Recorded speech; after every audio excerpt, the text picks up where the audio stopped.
সুপ্রিয় সুধী, অনুষ্ঠানের শুরুতেই সাম্প্রতিক বৈষম্যবিরোধী ছাত্র আন্দোলনে শহীদ আবু সাঈদ সহ সকল শহীদদের প্রতি গভীর শ্রদ্ধা জ্ঞাপন করছি এবং তাদের বিদেহী আত্মার মাগফিরাত কামনা করছি।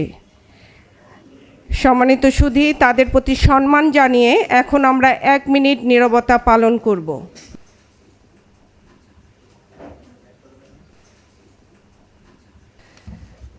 প্রিয় সুধী, অনুষ্ঠানের এই পর্যায়ে জাতীয় ভোক্তা অধিকার সংরক্ষণ অধিদপ্তরের মহাপরিচালক জনাব AHM শফিকুজ্জামান স্যারকে বর্ণিত মতবিনিময় সভার প্রেক্ষাপট তুলে ধরার জন্য বিনীত অনুরোধ করছি। কিছুক্ষণ আগে যে 1 মিনিট যাদের সম্মানে নীরবতা পালন করলাম তারা প্রত্যেকেই হলো জাতীয় বীর, এবং এই জাতীয় বীররা, আমি জানি না এখানে আমরা সত্যি করে বুকে হাত দিয়ে কয়জন বলতে পারবো যে আবু সাঈদের যে ছবিটা সারা বিশ্বে ছড়িয়ে গেছে, ওরকম বুকে শক্তি নিয়ে এরকম আমি জানি না বুকে হাত দিয়ে আমরা কয়জন বলতে পারবো যে এরকম আমরা দাঁড়াতে পারি। আমি নিজের কথা বলি, আমি হয়তো দাঁড়াতে পারতাম না। আমি ঢাকা বিশ্ববিদ্যালয়ে 90-এর যে গণ অভ্যুত্থান, সেই সময় আমরা বলবো যে আমি তখন একদম সিনিয়র স্টুডেন্ট। আমরা এই সময় সেই গণ অভ্যুত্থান আমরা সেটা দেখেছি, আমরা সেখানে সম্পৃক্ত ছিলাম। এরপরে এই এত বছর গেল, এই দেশটাকে আমরা কতটুকু এগিয়ে নিতে পেরেছি সেগুলো অনেক প্রশ্নের বিষয় আছে, অনেক হিসাব নিকাশের বিষয় আছে। কিন্তু তোমরা যেটা দেখিয়েছো সেটি আমার মনে হয় না পৃথিবীর ইতিহাসে এরকম কোনো ঘটনা আছে, এবং সেই জন্য আমরা গর্ববোধ করি। আমরা হয়তো যেটা পারিনি, তোমরা সেটা পেরেছো, এটা আমরা গর্ববোধ করি। এবং তোমাদের যে সাহস, অকুতোভয়, সেই জায়গায় তোমরা দেশটাকে যে পরিবর্তন এনেছো, সেই পরিবর্তনের জন্যই আমরা তোমাদের সাথে কীভাবে কাজ করতে পারি সেটি আমাদের আজকের মিটিংয়ের মূল প্রেক্ষাপট। যে আমরা যে কাজগুলো করেছি, একজন সরকারি একটি অফিসের অনেক সীমাবদ্ধতা থাকে, অনেক কিছু বলা যায় না। এরপরও তোমরা দেখবা প্রচুর রেকর্ড আছে যেখানে আমি এই ফোরামে বা এরকম বিভিন্ন জায়গায় ওপেন মিডিয়াতে বলেছি যে যেখানে হাত দিচ্ছি সেখানে অনিয়ম পাচ্ছি। একটি সরকারি দপ্তর থেকে এরকম কথা বলা, সেটি কিন্তু তোমাদের কাছে এখন হয়তো অনেক স্বাভাবিক, কিন্তু ওই সময় এটি কিন্তু স্বাভাবিক কোনো বিষয় না। সিন্ডিকেট নিয়ে অনেক কথা হয়েছে, কিন্তু অনেকের এখানে আমাদের নিয়ে সমালোচনা আছে যে আমরা খুচরা বাজার বা ছোট বাজারে যাচ্ছি। আমরা কিন্তু প্রতিটা জায়গায় গিয়েছি। এখন বলতে পারো যে কেন তারপরও ভাঙা যায়নি, সেগুলো তো বাস্তবতা। গতকালকে আমি গিয়েছিলাম মিরপুর শাহ আলী মার্কেট, এবং সেখানে কালকে এত কিছুর পরে ওখানে ব্যবসায়ী সিন্ডিকেট যে আছে, বাজার সিন্ডিকেট, সেখানকার সেক্রেটারি সাহেব আমাদেরকে একটা চাপ তৈরি করছে। এখানে তোমরা 2-1 জন সেখানে ছিলা, যে 2-4 জন, তোমরা তোমাদের এক্সপিরিয়েন্সটা বর্ণনা করো, তোমাদের আমি সুযোগ দেব। আমরা সেই চাপ মুক্ত হতে চাই তোমাদের মাধ্যমে। তোমাদের হাতটা আজকে এত শক্তিশালী হয়েছে, আমার মনে হয় তোমরা যেখানে হাত দিবা সেটাকে সোনা ফলবে। আমি সেই সোনার বাংলাদেশ যেটা আমরা করতে পারি না, আমরা ব্যর্থ হয়েছি। এখানে আমাদের সিনিয়র তোমাদের শিক্ষক আছেন, এখানে মঞ্জুর ভাই আছেন, আমরা আসলে ব্যর্থ হয়েছি। আমরা এখন তোমাদের নিয়ে স্বপ্ন দেখি। এখন যে বিষয়টি আছে, তোমরা ট্রাফিক কন্ট্রোল করেছো। আমি কালকে সেগুনবাগিচা থেকে মিরপুর শাহ আলী মার্কেটে গিয়েছি, আমি 20 থেকে 25 মিনিট লেগেছে, কিন্তু এটা লাগতো 2.5 ঘন্টা। আমাদের দৃষ্টিতে আসছে তোমরা কয়েকদিন ধরে বাজার মনিটরিং করছো, কিন্তু সেই জায়গাটা আমার কাছে মনে হয়েছে যে আমাদের এইটা বসা দরকার। আমরা আজকে অনেকগুলো আলোচনা করব, তোমাদের মতামত নেব, এরপরে আমরা একটা গাইডলাইন তৈরি করে দেব। কারণ সরকারি ম্যান্ডেট আমাদের কি আছে, তোমরা কিভাবে করছো, তোমাকে কিভাবে আমরা আরও বেশি মোর এনগেজ করতে পারি, সেই জায়গাগুলো নিয়ে আমরা আজকে খোলামেলা কথা বলবো। আপনারা ইতিমধ্যে জেনেছেন যে 2009-এ আইনটি প্রণয়নের পরে 2010-এ যখন আপনার এই অধিদপ্তর আনুষ্ঠানিকভাবে যাত্রা শুরু হয়, এরপর থেকে এই শব্দটি, ভোক্তা শব্দটি ইতিমধ্যে বাংলাদেশের 17 কোটি মানুষের কাছে কিন্তু আমরা পৌঁছে দিতে পেরেছি। আমাদের নিরলস প্রচেষ্টা, নিরলস সংগ্রাম এই শব্দ মানুষের কাছে পৌঁছে দেওয়ার জন্য অত্যন্ত গুরুত্বপূর্ণ ভূমিকা রেখেছে। কারণ এর আগেও কিন্তু ভোক্তা নিয়ে বাংলাদেশে অনেক কাজ হয়েছে, কিন্তু ভোক্তা শব্দটি মানুষের কাছে পৌঁছে দেওয়ার জন্য এই আইনটি অত্যন্ত গুরুত্বপূর্ণ ভূমিকা রেখেছে। যে জিনিসটি বলতে চাই যে হ্যাঁ, তাহলে সেক্ষেত্রে ভোক্তাটা কে? আমরা সবসময় বলি যিনি বিক্রি করছেন, যিনি কিনছেন, আমরা সবাই ভোক্তা। কারণ যিনি কিনছেন তিনিও তো আসলে কোনো না কোনোভাবে কোনো প্রোডাক্ট কিংবা কোনো সার্ভিসেস তিনি আসলে গ্রহণ করেন, সুতরাং তিনিও ভোক্তা। আমরা ভোক্তা হিসেবে আসলে করবোটা কি? আমরা যেটা করব, আমরা সবসময় যেটা বলি যে আপনারা দেখে শুনে পণ্য সেবা এইসব কিনবেন। আমরা সবসময় রসিদের কথা বলি যে রসিদ বুঝে নেবেন। যেহেতু আপনারা অধিকার নিয়ে কাজ করছেন, আপনারা মার্কেটে যখন ঢুকবেন দেখবেন মার্কেটের আসলে অনেক ডিনামিক্স আছে, ব্যবসায়ীদের একটা ডিনামিক্স আছে, পরিবহনের একটা ডিনামিক্স আছে, অনেক ধরনের অ্যাঙ্গেল থেকে ব্যবসা কিন্তু আপনার মার্কেটটাকে নিয়ন্ত্রণ করা হয়। সুতরাং এর বাইরে অতীতে, যদিও আমরা অতীত নিয়ে কথা বলতে চাই না, অতীতে অনেক হিডেন কস্ট কিন্তু এই প্রোডাক্ট এবং সেবার ক্ষেত্রে অ্যাড হয়েছিল। আমি খুব ডিটেল বলতে চাই না, আপনারা বাংলাদেশের মানুষ, আপনারা বুঝেন, জানেন। আমরা যেটা করতে চাই, এখনই সুযোগ এই সব হিডেন কস্ট বাজার থেকে সরাই ফেলার, যে এই হিডেন কস্ট কমান। কিন্তু আমরা এতদিন সাহায্য পাই নাই, আপনারা আজকে এসেছেন, যার কারণে আমরা কিন্তু এখন এই আশাবাদী হয়ে উঠেছি যে এই বাজার থেকে অন্তত এই ধরনের জোচ্চুরি যারা করে তাদের কাছ থেকে আমরা অন্তত বাজারকে, মানুষের ভোক্তার অধিকারকে আমরা হয়তোবা প্রতিষ্ঠিত করতে পারবো। আমার বক্তব্যের শুরুতেই আমি শ্রদ্ধা জানাবো, আমি সম্মান জানাবো আমাদের সেই বীরদের, সেই ভাই বোনদেরকে, সেই বিপ্লবী সাহসী ছাত্র জনতাকে, যাদের জীবন, যাদের রক্ত, যাদের ত্যাগ এর বিনিময়ে আমরা একটি স্বৈরাচার মুক্ত, ফ্যাসিবাদ মুক্ত, বিপ্লব উত্তর বাংলাদেশ পেয়েছি। আমাদের আগে সবাইকে নিজেদেরকে শপথ করতে হবে যে এই নতুন বাংলাদেশে আমরা আর কোনো স্বজনপ্রীতি করব না, আমরা আর কোনো সিন্ডিকেট করব না, আমরা আর কোনো চাঁদাবাজি করব না, আমরা আর কোনো দখলবাজি করব না, আমরা অন্যায়ভাবে কারো মাথায় বাড়ি দিব না। এটি যদি আমরা মনে ধারণ করতে পারি, তারপরে যদি আমরা সংস্কার কার্যক্রমে নামি, তাহলে সেটি সফল হবে।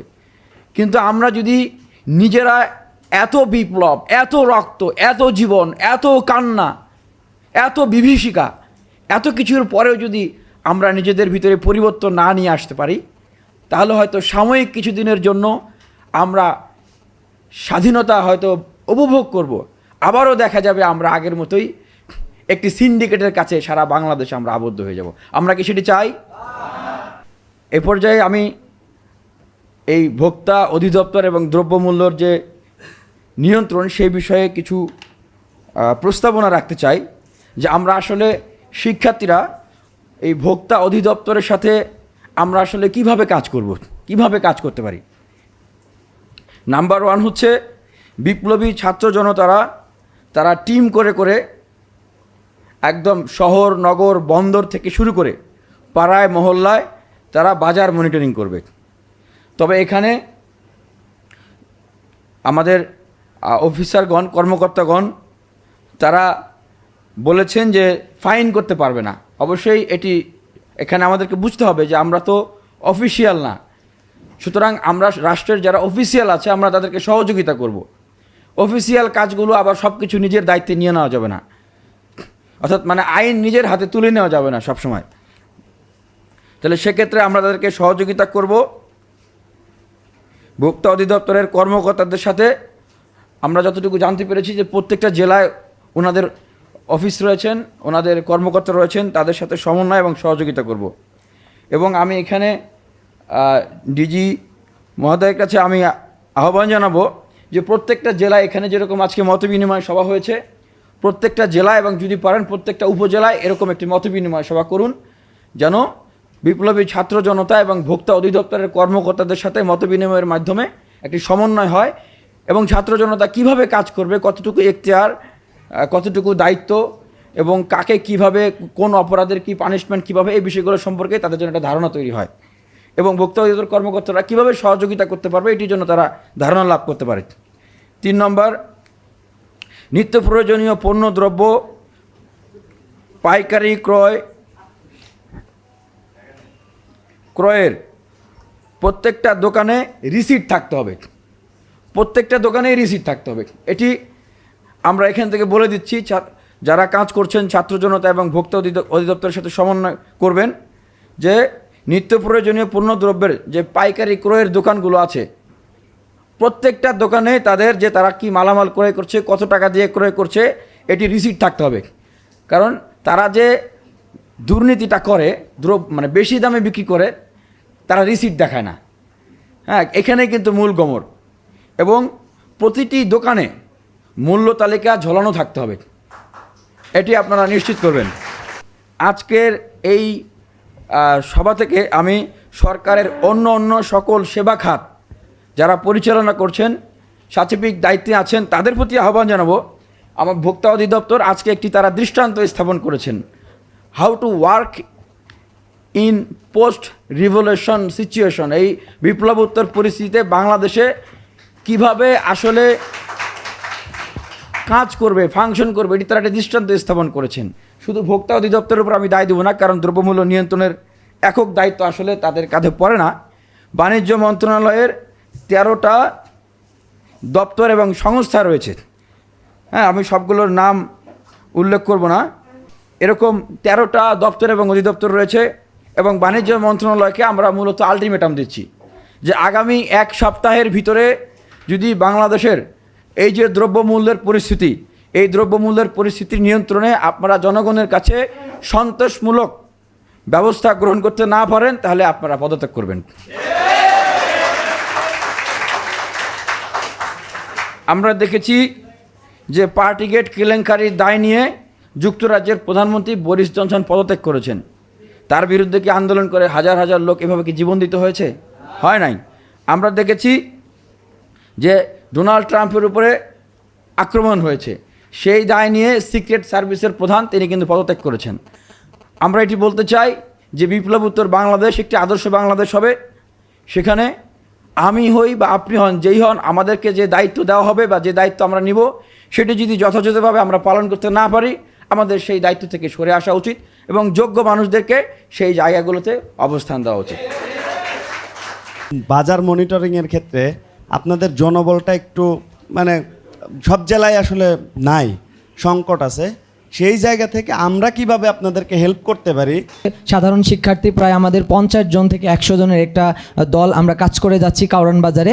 তো আমরা যে জিনিসটা দেখেছি যে প্রতিটা ব্যবসায়ীরা আমাদেরকে উৎসাহিত করেছেন এবং আমাদেরকে মনিটরিং করার জন্য বলেছেন। হচ্ছে ই কমার্স সেক্টরে। তো আমরা একটা প্রস্তাবনা রাখতে চাই, আমাদের এমন একটা দেশীয় প্ল্যাটফর্ম তৈরি হোক যেটা ট্রাস্টেড হবে, যেখানে আমাদের দেশীয় যে ক্ষুদ্র উদ্যোক্তা আছে তারা তাদের প্রোডাক্টগুলো বিক্রি করতে পারবে এবং আমাদের দেশের লোকজনই সেখান থেকে কেনাকাটা করতে পারবে, যাতে ভোক্তারা প্রতারিত না হয়। সো আমাদের এই সেক্টরটা একটু আগানো উচিত। ধন্যবাদ।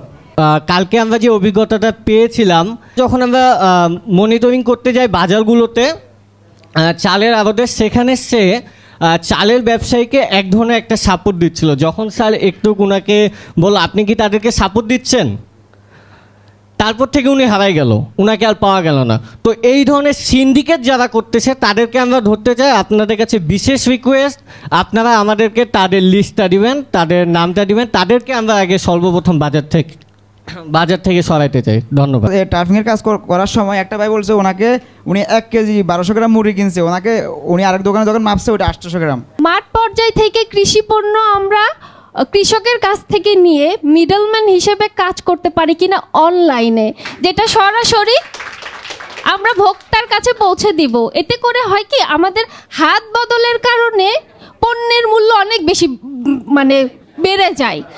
এতে করে এটা নিয়ন্ত্রণ যদি আমরা করতে পারি, তাহলে নিত্য প্রয়োজনীয় জিনিস যারা দাম কমে যাবে এবং গ্রহণযোগ্যতা পাবে এই আমাদের কার্যক্রমটা। মাঠ পর্যায়ে যে কৃষক তিনি বিক্রি করার ক্ষেত্রে কত পার্সেন্ট লাভ করতে পারবে, এবং মাঠ পর্যায়ে থেকে কিনে এনে যিনি পাইকারিদার কাছে নিয়ে আসে এবং সেটা ঢাকায় আসার পরে সেটা কত পার্সেন্ট লাভ করতে পারে, এবং সেটা আমরা খুচরা বাজারে কত পার্সেন্ট বিক্রি করব, এটা যদি আপনারা আমাদেরকে নির্ধারণ করে দেন, তাহলে এই বাজার ব্যবস্থা স্বাভাবিক হবে। পণ্যের গুণগত মান বৃদ্ধির যে বিষয়টা আছে, এই বিষয়ে অধিদপ্তরের লোকজন নজর দিবেন আশা রাখছি। আমরা অনেক সময় দেখেছি ভোক্তা অধিকার অনেক অভিযান চালিয়েছে, কিন্তু সেটা চালিয়েছে খুচরা বিক্রেতাদের দোকানে। তো আমার প্রশ্ন হচ্ছে, এর মূলে যে রাঘব বোয়ালরা রয়েছে, সিন্ডিকেট ব্যবস্থা রয়েছে, যারা সব সময় এই বাজারটাকে নিয়ন্ত্রণ করতো, খুচরা দোকানদাররা যেখান থেকে তাদের পণ্যটা নিয়ে এসে তাদের দোকানে বিক্রি করতো। আমার প্রশ্নটা হচ্ছে আপনারা কি সেখানে অভিযান চালাবেন কি না?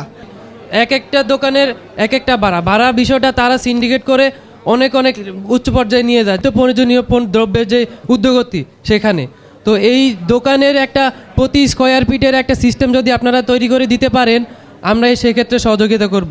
বৈষম্য নিয়ে যেহেতু আন্দোলন আমাদের, তাহলে আমাদের প্রোডাক্টের ক্ষেত্রে দেশের জন্য এক টাইপের প্রোডাক্ট, বিদেশের জন্য আরেক টাইপের প্রোডাক্ট, এই জিনিসটা এই বৈষম্যটা যাতে না থাকে স্যার।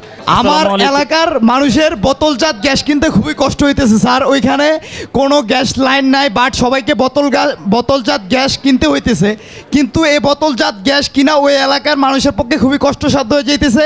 একটা বোতলজাত গ্যাস হয়তো 7-8 দিন যায়, বাট এই হয়রানিটা করা হইতেছে, অতিরিক্ত দাম রাখা হইতেছে, যেখানে একটা বোতলজাত গ্যাস কিনতে লাগতেছে 1400 থেকে 1500 টাকা, বাট একটা নিম্নমানের ফ্যামিলির এক সপ্তাহ পর আরেকটা বোতলজাত গ্যাস কিনা সম্ভব না। সমস্ত ছাত্রদের থেকে বলবো যে আমরা ছাত্ররা যারা 4th ইয়ারে আছি, 3rd ইয়ারে আছি, আমাদের পড়াশোনার বাইরে টিউশন করি, এছাড়া আমাদের কিন্তু সময়গুলো ফ্রি থাকে।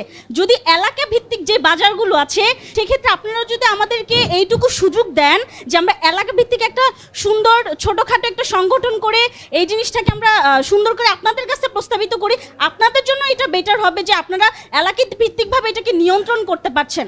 বাংলাদেশে সরকার ব্যবস্থা কিভাবে চলে, আগে তোমাদের এখানে লোক প্রশাসনের ও কিছুটা জানে। সরকার ব্যবস্থা চালানোর জন্য বিভিন্ন কাঠামো আছে, ঠিক আছে? সেই কাঠামোগুলো কি প্রতিটা মন্ত্রণালয়ের তার অ্যালোকেশন অফিসদের দেওয়া হয়, অর্থাৎ এক একটা মন্ত্রণালয় কী কাজ করবে, এবং সেই মন্ত্রণালয়ের ওই কাজগুলো আবার এই যে এখানে বললো না যে 13টা অধিদপ্তর আছে, বাণিজ্য মন্ত্রণালয়ের কাজগুলো আবার 13টা ভাগ করা আছে, এক একজন এক একটা কাজ করবে। এখন এখানে যে কথাগুলো এসেছে সেখানে এমন কোনো এরিয়া নেই সেই কোনো এরিয়া বাদ পড়েছে। এখন এই সবগুলো যদি কাজ করা হয় তাহলে এই ভোক্তা অধিকার অধিদপ্তর ছাড়া আর কোনো কিছুর তো দরকার নাই, তাই না? এখান থেকে সব করা যাবে, কিন্তু এটি তো বাস্তবসম্মত না।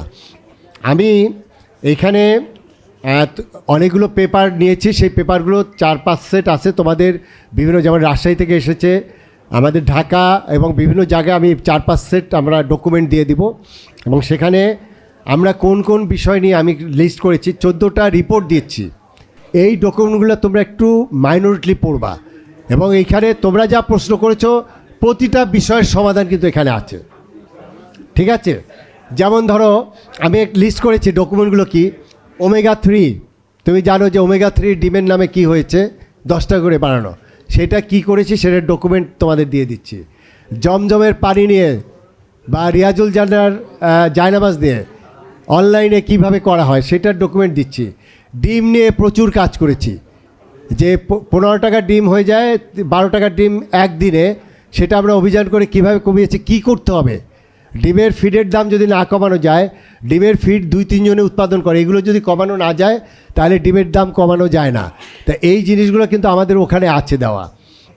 ডায়াবেটিক স্ট্রিপ কথা বললো, যে স্যালাইন নিয়ে কাজ করেছি, ডাব নিয়ে কাজ করেছি, গরুর মাংস নিয়ে তো অনেক কাজ করেছি। তোমরা জানো যে গরুর মাংস নিয়ে আমাদের খলিলের যে বিপ্লব, সেটা কিন্তু আমি ধরে রাখতে পারিনি, এবং এটা নিয়ে দেখো আমরা অনেকগুলো ডকুমেন্ট তৈরি করেছি। সেই ডকুমেন্টগুলো কোথায় বাস্তবায়ন হয় না, তোমরা যে প্রশ্ন আমাকে করেছো সেগুলো ওখানে কাগজে লেখা আছে, কোন ডেট অনুযায়ী আমরা সেগুলো কিন্তু আমরা বিভিন্ন জায়গায় পাঠিয়েছি। তোমাদের সমন্বয়ক যে কথাগুলো বলেছে একদম একজ্যাক্টলি আমরা যা করতে চাই, আমাদের তার প্রস্তাবনায় ইয়ামিনের প্রস্তাবনায় সেই জিনিসগুলো রিফ্লেকশন আছে। সেটি হলো যে প্রথমে আমি আজকে রাতে 7টার সময় একটা মিটিং দাও আমাদের অনলাইনে, আমি সব অফিসারদের সাথে কথা বলবো আজকে জুমে। তোমাদের এই বিষয়গুলো নিয়ে আমি সারা বাংলাদেশের অফিসারদের সাথে কথা বলবো। মূল যে জায়গাটা সেটি হলো আমাদের আপাতত আমরা যেমন ঢাকাতে একটা সমন্বয় করব তোমাদের সাথে, বিভাগগুলোতে করব, আর প্রতিটা জেলার আমাদের অফিসারের সাথে কিভাবে করা যাবে আমি তাদেরকে ইনস্ট্রাকশন দেব। এবং আমি তোমাদের এইখানে যেটা বলতে চাই, তোমাদের জেলাভিত্তিক যে সমন্বয়ক আছে আমাদের অফিসারের সাথে আগামীকালকে গিয়ে দেখা করবে, এবং প্রতিটা জেলায় আজকে রবিবার, এই বৃহস্পতিবারের মধ্যে প্রতিটা জেলায় আমাদের এই রকম একটা মিটিং হবে, বিভাগে মিটিং হবে। অতএব তোমাদের এই এক সপ্তাহ, আমাদের আর 4 দিন হাতে আছে, আমাদের 17টা জেলা অফিসার নেই, তারা হয়তো মেবি হতে পারে যে এই সপ্তাহে করবে, তার অন্য জেলায় যদি করতে হয় তাহলে তার একটু সময় দিতে হবে। আমি আশা করছি যে 64টা জেলার এই মিটিংগুলো অন্তত 50টা জেলার এই 4 দিনের মধ্যে হবে। আমি আজকে সন্ধ্যায় আমাদের অফিসারদের সাথে মিটিং করে আমি বলে দেব। অনেক কথা আসছে, আমি জানি না কোন কথার জবাব দিব, সবগুলোর জবাব কিন্তু আমার কাছে আছে। আমি শুধু একটা কথা বলি, তোমাদের অনেকের কথা যেটা আসছে, অনেকেই বলে যে আমরা বোধহয় বড় বড় জায়গায় যাইনি। আমার কাছে প্রচুর প্রমাণ আছে, এই রিপোর্টগুলো আছে, সেই রিপোর্টগুলো পড়লে দেখবা প্রতিটা কর্পোরেট গ্রুপ যারা আমাদের বাংলাদেশের খাদ্য বিধাতা আমরা বলি না, এবং তারাই যে কন্ট্রোল করে, প্রতিটা জায়গায় ক্যামেরা নিয়ে একাধিকবার আমরা গিয়েছি। সমস্যাটা কোথায়? যার মার্কেট শেয়ার 25 থেকে 30%, অর্থাৎ 5000 টন চিনি উৎপাদন হয় প্রতিদিন, চিনি লাগে 5000 টন চিনি লাগে প্রতিদিন, 5000 টন তেল লাগে। একজন যদি 2000 টন উৎপাদন করে, আমি যদি ওটা বন্ধ করে দেই তাহলে কি সমাধান হবে? তাহলে এগুলো অনেকগুলো বিষয় আছে যেগুলো এই হয়তো এরকম উত্তেজিতভাবে অনেক কিছু বলা যায়। আমার কথা হলো যে সবগুলো স্ট্রিমলাইন করতে হবে। তোমরা জানো ডিম নিয়ে যা হয়েছে, আমরা যখন অভিযান করি কয়েকদিন ঠিক থাকে, আমরা কি সেখান থেকে বেরোতে পেরেছি? ফিডের দাম কেন 2-3 জন নিয়ন্ত্রণ করবে? তোমাদের সেই জিনিসগুলো ওই রিপোর্টে পাবে এবং তোমরা সেই জায়গায় কাজ করতে হবে। তোমরা আলটিমেটাম দিয়েছো বাণিজ্য মন্ত্রণালয় 7 দিনের মধ্যে করতে পারবে। আমি আজকের এই রিপোর্টগুলো আমি বাণিজ্য মন্ত্রণালয়ে পাঠাবো। আজকে আমরা যারা ভোক্তা, এই প্রতিটা ধাপে ধাপে এগুলো, এই বাজার বিপণন ব্যবস্থায় অনেক সমস্যা আছে, সেই সমস্যাগুলো যদি আমরা মিনিমাইজ না করতে পারি তাহলে কিন্তু এই সমস্যা থেকে যাবে। সেই মিনিমাইজটা কি? সেটি যদি আমরা উৎপাদন যিনি ভোক্তা, সেখানে যদি আমরা এটাকে সহজভাবে নিয়ে আসতে পারি অনলাইন বা এরকম, এবং তোমাদের সেই শক্তি আছে, তোমরা সেটা করো। বাজারে হঠাৎ করে গিয়ে আমাদের খুব বেশি অস্থিরতা করলেও সেটাও কিন্তু আবার ব্যাকফায়ার করতে পারে। এই জিনিসটা আমাদের খেয়াল রাখতে হবে। আর একটা জিনিস হলো, আমি তোমাদেরকে সবচেয়ে বড় অনুরোধ যেটা করতে চাই সেটি হলো নূতন মোড়কে যেন পুরানো মানুষ নূতন মোড়কে যেন না আসে। ওই জায়গাটা যদি আপাতত বন্ধ রাখতে পারি, ইনশাল্লাহ তোমাদের প্রত্যেকটা বিষয় আস্তে আস্তে আস্তে আস্তে করা যাবে। কিন্তু এইটাও ঠিক যে তোমরা যদি বলো যে আজকেই সব কিছু ঠিক হয়ে যাবে, এটি কিন্তু করা যাবে না। এটির জন্যই আমি তোমাদেরকে বলবো যে আমরা আমরা এখন থেকে আজকে ডে 1 থেকে আমাদের প্রতিটা পদক্ষেপ আমরা কতটুকু আগাইতে পারি, ঠিক আছে? সেটা একটু দেখবা। সেখানে প্রত্যেকটা সময় তোমাদের সাথে কথা হবে। তোমাদের কন্ট্যাক্ট পয়েন্টগুলো নিয়ে গেছি এবং সেই কন্ট্যাক্ট পয়েন্ট অনুযায়ী জেলা ভিত্তিক কন্ট্যাক্ট পয়েন্ট থাকবে। আমাদের জেলা অফিসারদের সাথে আমরা তোমাদেরকে মিট করাই দেবো, বিভাগীয় অফিসার। আর ঢাকাতে আমাদের 4-5টা কন্ট্যাক্ট পয়েন্ট থাকবে রিজন ভিত্তিক, তাদের সাথে সরাসরি যোগাযোগ করবে, ঠিক আছে? আমার মনে হয় যে তাহলেই আমরা একটা ভালো দিকে, আমরা যেটা স্বপ্ন দেখছি সেই দিকে যেতে পারবো, স্ট্রাকচারালি যেতে পারবো। বিচ্ছিন্নভাবে গেলে কিন্তু এটার রেজাল্ট খুব বেশি সাস্টেইনেবল হবে না। তা আমার বক্তব্য এটুকুই। ক্যাব তোমাদের মতো এরকম আন্দোলন করেই এই অধিদপ্তরের জন্ম দিয়েছিল। আজকে খুব ভাল লাগছে, সেই অধিদপ্তর প্রত্যেকটা জেলায় তোমাদেরকে আমন্ত্রণ জানাবে, উপজেলায়ও যাবে। ক্যাবের কমিটি জেলা উপজেলায় এখনও আছে, তারাও যুক্ত থাকবে। আমাদের কিন্তু চাকরি নেই, আমাদের কোনো চাপের ভয় নেই। আমার অনুরোধ, এখানে চাপ শব্দটা বারবার এসছে, এই চাপ কোথা থেকে এসেছে, চাপ কারা দিয়েছে, এই তথ্যটা যেন স্যার ক্যাবও পায়, এরাও পায়। সেটা না পেলে সমাধান হবে না। দ্বিতীয় যে জিনিসটা বলতে চাই, এই যে ডায়াবেটিসের স্ট্রিপ নিয়ে কথা হয়েছে, মামলাটা কিন্তু করেছে ক্যাব। এই তথ্যটা আমরা ওনাদের কাছ থেকে পেয়েছিলাম বলে মামলাটা করতে পেরেছিলাম, এবং বাংলাদেশের ইতিহাসে প্রথম একটা লাইসেন্স বাতিল হয়েছে, আরও হবে। গেল এই আন্দোলনকে কেন্দ্র করে সবচেয়ে যে জিনিসটা সিন্ডিকেট বলি, আসলে আজকে আমি দেখেছি আমার এখানে সব ছাত্রছাত্রীরা খুব ভালো ইকোনমিক্স বোঝে, তারা মনোপলি বোঝে, অলিগোপলি বোঝে, কম্পিটিশন নাই। যেটা বলেছে স্যার যে 30 ভাগ একটা কোম্পানি সাপ্লাই দেয়, তারে বন্ধ করলে তো সব হয়ে যাবে। 30 ভাগ একটা কোম্পানি কেন সাপ্লাই দেয়? মাঝে মাঝে 100 ভাগও কোনো কোনো কোম্পানি দেওয়ার ধান্দা করে, যেটাকে বলা হয় অলিগোপলি। তারা মার্কেটটাকে কন্ট্রোল করে। ওইটাকে ভেঙে দেওয়ার জন্য বাংলাদেশে একটা কমিশন আছে, কম্পিটিশন কমিশন। যাদের দায়িত্ব হচ্ছে প্রতিযোগিতা বজায় রাখা, ওই জায়গাটাতেও কাজ করতে হবে। আমি অনুরোধ করব স্যার, প্রতিযোগিতা কমিশনের সাথে আমার এই ছাত্রছাত্রীদের আপনি একটু দেখা করাবেন, কারণ আজকে আমি খুব ভালো করে বুঝেছি ওরা নৈতিকতা বোঝে, অর্থনীতি বোঝে। আপনি বলেছেন জনবলের কথা, আপনাকে আশ্বস্ত করেছে আমরা আছি। আপনারও আগে ওরা আপনার জনবল বাড়ানোর কথা বলেছে, এবং সেই জনবল যাদের আসলে কোনো চাওয়া নেই, যারা নিঃস্বার্থ, যাদের চাওয়া আছে, এক্সপেকটেশন নিয়ে মানুষ যখন কিছু করে সেগুলো খুব ভালো কিছু হয় না। আমি ছাত্রদের বলি যে দেখো, পরীক্ষার পাশের জন্য লিখে কিন্তু কেউ রবীন্দ্রনাথ নজরুল হয় নাই, লিওনার্দো দা ভিঞ্চিও হয়নি। মানুষ মনের খেয়ালে ভালোবেসে যেটা করে, হৃদয় থেকে যেটা করে, সেইটা পৃথিবী পরিবর্তন করে।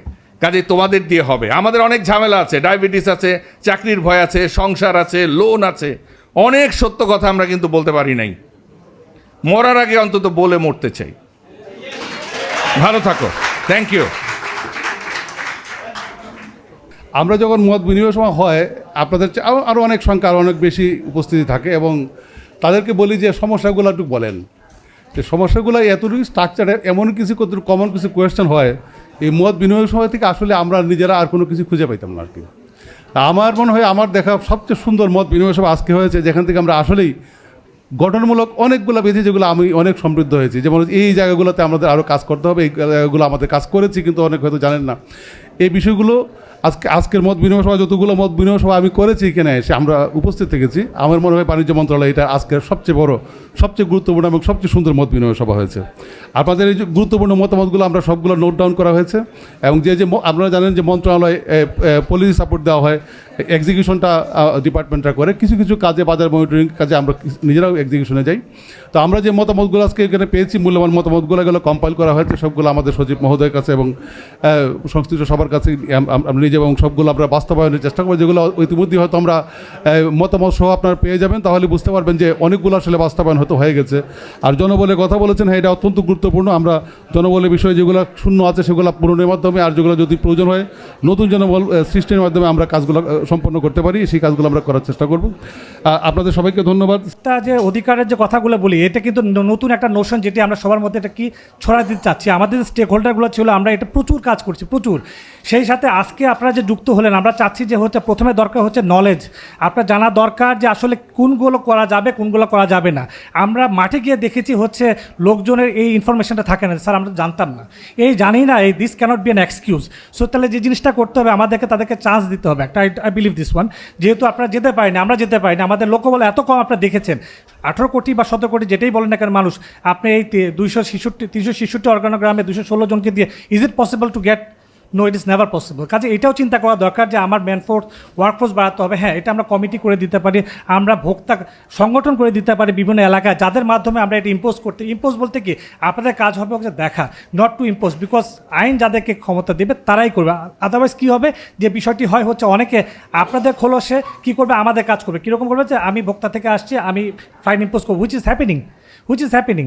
অনেকে কিন্তু বলে যে তারা ভোক্তার হচ্ছে হিসেবে তারা কিন্তু করে। আমাদের কাছে এই ধরনের প্রচুর রিপোর্ট আসছে। কাজে এই বিষয়গুলো সতর্ক থাকতে হবে। আরেকটা বিষয় মনে রাখা দরকার, যে জিনিসটি প্রথমে বলেছি, ইনফরমেশন ইজ পাওয়ার। আমাদের যারা হচ্ছে অফিসার, তাদের কিন্তু ওয়েবসাইটে প্রত্যেকের নাম, ফোন নম্বর, ছবি আছে। কাজে কেউ দাবি করে যে না সে তার প্রতিনিধিত্ব করে এসছে, এটা কিন্তু খেয়াল রাখতে হবে। So you can get information over that, সেটা একটি বিষয়। আর একটা বিষয় বলতে চাচ্ছি, ভোক্তার যে পাওয়ারটা দিতে হবে, কারণ ভোক্তার কাছে টাকা আছে, he can buy or she can buy. Say buying যে বিষয়টা আছে, তাকে কিন্তু কী করতে হবে, যে অনেস্টলি ব্যবসা করে তাকে প্রমোট করতে হবে। কথাটা বুঝে আবার বলে রাখি, অনেস্টলি যে ব্যবসা করে তাকে প্রমোট করতে হবে, কারণ আমি সেটা করতে পারি। যে ডিসঅনেস্টলি ব্যবসা করে সেটাকে প্রমোট করা যাবে না। কাজে এই জায়গাটা ভোক্তার পাওয়ারটা এক্সারসাইজ করতে হবে। আমরা বিভিন্ন দেশে দেখেছি যে হচ্ছে ভোক্তা অধিকারের যারা ডিপার্টমেন্ট কাজ করে, তাদের ল্যাবরেটরি থাকে। এই ল্যাবরেটরি কাজ কিন্তু হচ্ছে ভোক্তারাই বলে যে what they want to know. যেমন আমি দেখেছি কোরিয়াতে যে জিনিসটি করেছে, তারা জানতে চায় হচ্ছে ফ্রাই প্যানের মধ্যে কোনটা ভালো। বাজারে 10 রকম ফ্রাই প্যান আছে, 10 রকম মূল্য রয়েছে। তখন করে কি, তারা তখন একটা সার্ভে করে যে তোমরা জনগণ কী জানতে চাও, তার মধ্যে তারা শর্টলিস্ট করে 10টা প্রোডাক্ট নিয়ে আসে, সেটা রেজাল্টটা তারা জনগণকে দেয় যে ঠিক আছে, এই যে 10টা প্রোডাক্টের প্রাইস 10 রকম, 10টার 10 রকম হচ্ছে ডিউরেবিলিটি। সো এই ক্ষেত্রে কী হয়, ভোক্তা কিন্তু বুঝতে পারে যে কথাটি একজন বলেছিলেন এখানে, প্রশ্ন করেছে যে মানটা, এই মানটা কিন্তু এইভাবে কিন্তু না, আমরা যে খাচ্ছি weather it is that much, মানে এটার মধ্যে সে ইয়েটা রয়েছে কি না, সেই জিনিসটা আছে কি না আমি জানি না। ওষুধের মধ্যে, ওষুধ তো দেখা যাচ্ছে আমরা কি বলবো কোন ওষুধে খায়, আমরা তো দেখি অনেক ওষুধ আমরা ধরতেও চাই না, নাম বলবো না, দেখা যায় ওই বিশেষ কোম্পানির ওষুধ খেতে হচ্ছে। সো ওষুধের মধ্যে সেই কোয়ান্টিটি আছে কিনা সেটাও দেখতে হবে। This is the high time, এগুলো ইনফোর্স করতে হবে, এই বডিগুলো আরও রিভাইভ করতে হবে। তো স্যার আমি সরি, আমি আসলে অনেক কথা বলতে বাধ্য হচ্ছে, কারণ আমি আসলে এনার্জাইজ হয়েছে তাদের কথা শুনে। আমার নিজেরও মনে হচ্ছে যে অনেক কথা বলা হয়নি, সে কথাগুলো এখন বলার সময়, সে কাজগুলো করার সময়। শুধু বলবো না, আমরা কাজও করব। স্যার আপনাকে ধন্যবাদ এই ধরনের একটা সুন্দর একটা অনুষ্ঠান করার জন্য। এবং যে জিনিসটা আবার বলেছি, ভোক্তার 3টি কাজের মধ্যে একটি কাজ হচ্ছে make awareness, awareness and awareness. আপনি যখন অ্যাওয়ার হবেন তখন কিন্তু আপনি কিন্তু রেজ করতে পারবেন ইয়োর ভয়েস, সেই ভয়েসটা রেজ করে এখনই সময়। We need to be aware. আমরা স্যার এই খুব শীঘ্রই আমরা একটা ইয়া করব, যাতে প্রত্যেকটা জেলায় পারলে আমরা উপজেলা পর্যায়ে আমরা মিটিংগুলো করব, করে সবাইকে অ্যাওয়ার করব। যারা বক্তব্য দিয়েছেন সবাইকে ধন্যবাদ জানিয়ে, এবং যারা আসছেন সবাইকে অসংখ্য ধন্যবাদ, এবং প্রিন্ট ও ইলেকট্রনিক মিডিয়ার ভাইদেরকে তাদেরকেও ধন্যবাদ জানিয়ে